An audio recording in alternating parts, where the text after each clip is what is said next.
Hello बच्चों, कैसे हैं आप सब। एस डब्ल्यू परिवार में आप सभी का स्वागत है। आपको जैसा पता है कि फर्स्ट चैप्टर हिस्ट्री का चल रहा है, the rise of nationalism in Europe.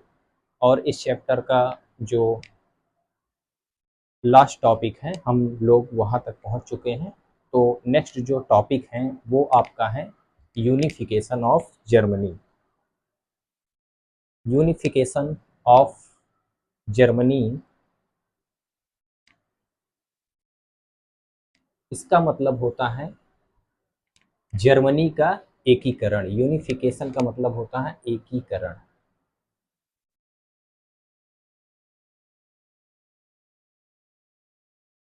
Germany यानी कि जर्मनी अभी तक जो अलग अलग स्टेटों में डिवाइड हुआ था, अलग अलग वहाँ पर ग्रुप्स थे, उनका उनको एक किया जाता है। उन सभी वहाँ के नागरिकों को एक करके एक नए स्टेट या एक नए कंट्री का निर्माण किया जाता है। और ये जो कंट्री होती हैं, ये पार्लियामेंट्री सिस्टम के आधार पर वर्क करती है। तो इसमें देखते हैं, आप लोगों को पता है कि जो आंदोलन स्टार्ट होता है या रिवॉल्यूशन स्टार्ट होता है 1848 यानी कि 1848 से जो आंदोलन स्टार्ट होता है, वही आंदोलन यूरोप के बहुत सारे ऐसे देश या कंट्री होते हैं, जैसे जर्मनी है, इटली है, ब्रिटेन है, उन सबको एकीकृत करती हैं और एक नए नेशन स्टेट के रूप में सामने लेकर आती हैं।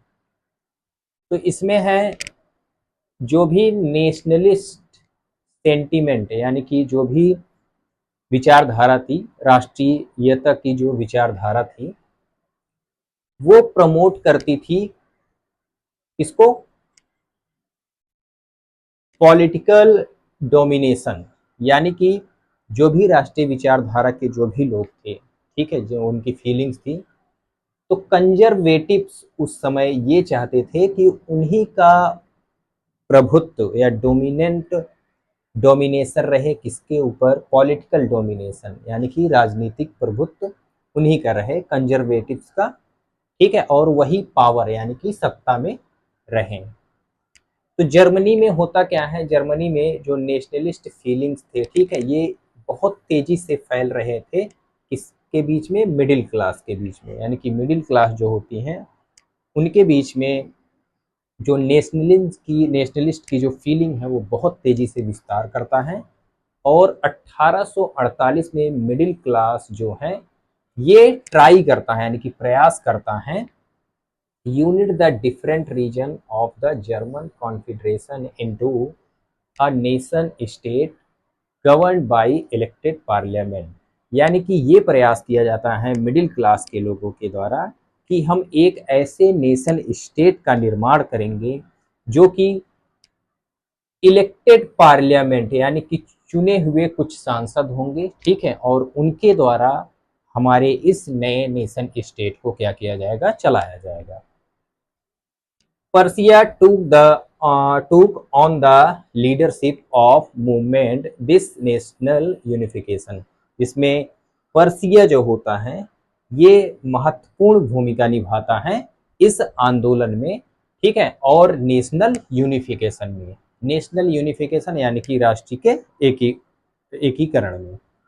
पर्सिया चीफ मिनिस्टर होते हैं ऑटो वॉन बिस्मार्क। नाम याद रखिएगा, बहुत ही इंपॉर्टेंट है। पर्सिया के चीफ मिनिस्टर होते हैं जिनका लक्ष्य होता है कि यूनिफिकेशन के गोल को हासिल करना, यानी कि हमें अपने देश को एकीकृत करना है कैसे भी, with help of Persian army and bureaucracy. और मदद लेते हैं पर्सियन आर्मी की और वहाँ के जो ब्यूरोक्रेट्स होते हैं यानी कि कार्यपालिका होती है, उनकी मदद लेते हैं और उनके मदद से जर्मनी को एकीकृत किया जाता है या यूनिफिकेशन किया जाता है। The major events that occurred at the time of unification in Germany war. जो महत्वपूर्ण घटनाएं होती हैं जर्मनी के यूनिफिकेशन के टाइम पर, वो हम देखते हैं 3 वॉर्स विथ ऑस्ट्रिया, 3 वॉर होते हैं ऑस्ट्रिया, डेनमार्क और फ्रांस, रनिंग ओवर 7 ईयर्स, यानी कि 7 सालों में 3 महत्वपूर्ण युद्ध होते हैं, वॉर होते हैं। एंडेड विथ पर्सियन विक्ट्री, और पर्सियन विक्ट्री यानी कि पर्सिया के जीत के साथ में इस युद्ध का समापन होता है। और and completed the process of unification, और यूनिफिकेशन का जो प्रोसेस है वो कंप्लीट होता है। तो 1848 के बाद जो है, जो भी नेशनलिस्ट की जो फीलिंग्स थी, ठीक है, उस पे प्रभुत्व करना चाहते हैं कौन, कंजर्वेटिव्स यानी कि रूढ़वादी लोग, और जो भी पॉलिटिकल डोमिनेंस यानी कि राजनीतिक जो प्रभुत्व हैं, उसको उस पे शासन करना चाहते हैं, पावर्स अपने पास में रखना चाहते हैं, यानी कि सत्ता को अपने कब्जे में रखना चाहते हैं। फिर होता क्या है, जर्मनी में जो भी नेशनलिस्ट फीलिंग्स हैं, ठीक है, वो बहुत तेजी से फैलती हैं मिडिल क्लास के बीच में, जो मिडिल क्लास फैमिली होते हैं, लिबरल मिडिल क्लास, और यही आगे चलकर क्या करते हैं, मिडिल क्लास ये प्रयास करते हैं कि हम जो भी अलग अलग रीजन है, यानी कि जो छोटे छोटे क्षेत्र हैं जर्मनी के, उन सबको हम एक साथ लाएंगे, एक साथ मिलाएंगे, और एक ऐसे नेशन स्टेट का निर्माण करेंगे जो कि इलेक्टेड पार्लियामेंट के द्वारा चलाया जाएगा, जैसे कि अभी के समय में लगभग लगभग सभी कंट्रीज में जो है वहाँ के शासन को चलाया जाता है। भारत में भी इलेक्टेड पार्लियामेंट है, संसद होते हैं, वही कानून बनाते हैं, रूल्स रेगुलेशन बनाते हैं, और उसी के द्वारा अब जो है देश को चलाया जाता है। तो पर्सिया इसमें इम्पॉर्टेंट रोल जो है अदा करता है या निभाता है। वो क्या करता है, ये लीडरशिप करता है इस आंदोलन की, किसकी, नेशनल यूनिफिकेशन की। तो पर्सिया के चीफ मिनिस्टर होते हैं ऑटो वॉन बिस्मार्क। इनका लक्ष्य होता है कि हम यूनिफिकेशन के इस गोल को क्या करेंगे, प्राप्त करेंगे।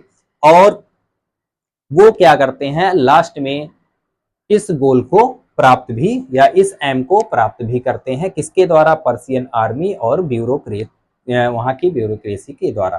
कुछ महत्वपूर्ण घटनाएं घटित होती हैं, जैसे कि ऑस्ट्रिया और डेनमार्क, फ्रांस, ठीक है, इनके बीच में लगभग 7 सालों तक युद्ध होता है पर्सिया से, और पर्सिया लास्ट में विजयी होता है, ठीक है, और जो यूनिफिकेशन की प्रोसेस है ये पूरी तरह कंप्लीट होती है। आगे अगला इवेंट देखते हैं जो घटना घटित होती है, तो वो हमारा है, इसमें देखिए बताया गया है कि 1848 के बाद राष्ट्रवादी भावनाओं को रूढ़िवादियों द्वारा अक्सर सत्ता हथियाने और यूरोप पर राजनीतिक प्रभुत्व स्थापित करने के लिए बढ़ावा दिया गया। यानी कि जो रूढ़िवादी लोग हैं, इन्हीं को बढ़ावा दिया जाता था कि पावर्स जो रहे, यानी कि शक्तियां जो रहे वो इनके पास में रहे। लेकिन जर्मनी में राष्ट्रवादी भावनाएं मध्यम वर्ग में व्यापक रूप से फैली हुई थी। जर्मनी में आपको पता है कि जो भी राष्ट्रवादी भावनाएं थी वो मिडिल क्लास में फैली हुई थी। 1848 में मध्यम वर्ग जर्मन परिसंघ के विभिन्न क्षेत्रों को एक निर्वाचित सांसद द्वारा शासित राष्ट्र राज्य में एकजुट करने का प्रयास करते हैं, यानी कि सबको एकीकृत एक लाने का प्रयास करती हैं, और पर्सिया इसमें महत्वपूर्ण भूमिका निभाता है। पर्सिया के मुख्यमंत्री होते हैं ऑटो वॉन बिस्मार्क, जो कि पर्सियाई सेना और नौकरशाही यानी कि ब्यूरोक्रेट्स को लेकर एक लक्ष्य बनाते हैं कि हम इस लक्ष्य नेशन स्टेट का जो लक्ष्य है उसको प्राप्त करेंगे। जर्मनी के एकीकरण के समय जो घटनाएं होती है, इसमें पहला है ऑस्ट्रिया, डेनमार्क और फ्रांस के साथ 7 वर्षों से अधिक समय तक 3 युद्ध होते हैं। पर्सिया जिसमें विजयी होता है, और एकीकरण की जो प्रक्रिया है वो पूरी होती है।